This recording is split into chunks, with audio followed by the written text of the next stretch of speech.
Hello and welcome to the Evercade Retreat. Gene Joke here, and today I'm adding Sly Spy from the Data East Arcade Collection 1 to my ever-growing list where I rank every Evercade game ever. Sly Spy, also known as Secret Agent or Sly Spy Secret Agent, is a side-scrolling run-and-gun game released by Data East in 1989, and quite obviously it's a James Bond game in all but name. And the fact that your Sly Spy or your Secret Agent is an American agent rather than British, but yeah, never mind, it's a James Bond game. An unlicensed James Bond game. As I mentioned, it's a side-scrolling game. It's a sort of a run and gun, although the first level sees you skydiving, taking out enemies in the air, before a little bit of run and gun action, before you're riding a motorbike taking out enemies, before you're doing some more running and gunning, or walking and gunning mainly, and for added measure there's some diving sections in there as well. The game certainly packs in a bit of variety.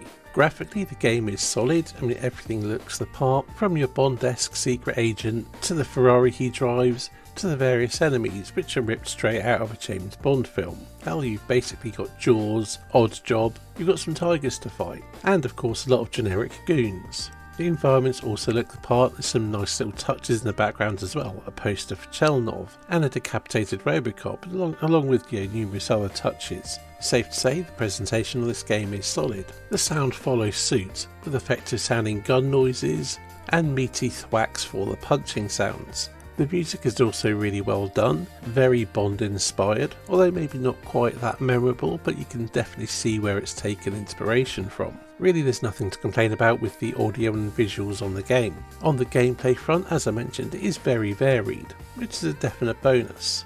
The majority of the action does involve you walking and shooting, although occasionally you'll have to resort to fisticuffs if you run out of ammo, and the basic gameplay is pretty solid. However, I would say every section has its flaws. The motorbike section doesn't feel quite as fluid as you might hope. The skydiving and the diving sections, well, they feel a bit clunky because of the shape and size of your sprite. And for the main run and gun or walk and gun sections with a little bit of fisticuffs, well, the level design isn't that interesting, and it feels like it doesn't quite know whether it wants to be a run and gun or a beat 'em up. I get the distinct impression this is developed by the same team that did Bad Dudes, or at least this was built on the same engine as Bad Dudes. And I can't help feel that the hand-to-hand combat feels better than the gunplay, so it's a shame there isn't more of it in the game. There are a number of bosses, as I mentioned, and they're very simplistic.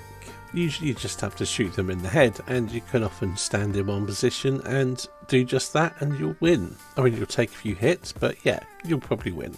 Overall, it is a nice looking game with some fun gameplay, but it is largely a case of style over substance, despite the variety of gameplay modes. Because none of the gameplay modes are amazing, they all have a bit of charm, they have their place, but it could really have done with either more focus or just more development time to round them all out, to make sure that they are all fun to play. Now don't get me wrong, the game is quite fun, it's definitely worth a playthrough, but it's probably one you won't come back to very often. Now for my personal history with the game, this is one I played in the arcades back in the day, although I could never get past the motorbike section because I didn't realise you could duck, which meant I took every bullet that was fired at me, and yeah, that's where I died. I also played the Amiga port back in the day, and that was a very good version. At least it was as far as I remember it. I haven't played it since 1989 or 1990, whatever it was. So it's safe to say I do have a touch of nostalgia here. So to place it on my overall ranking list, I would put it above water margin, but below Donut Dodo. Anyway, I think that's it for this video. Thank you for watching, and I'll see you in the next one.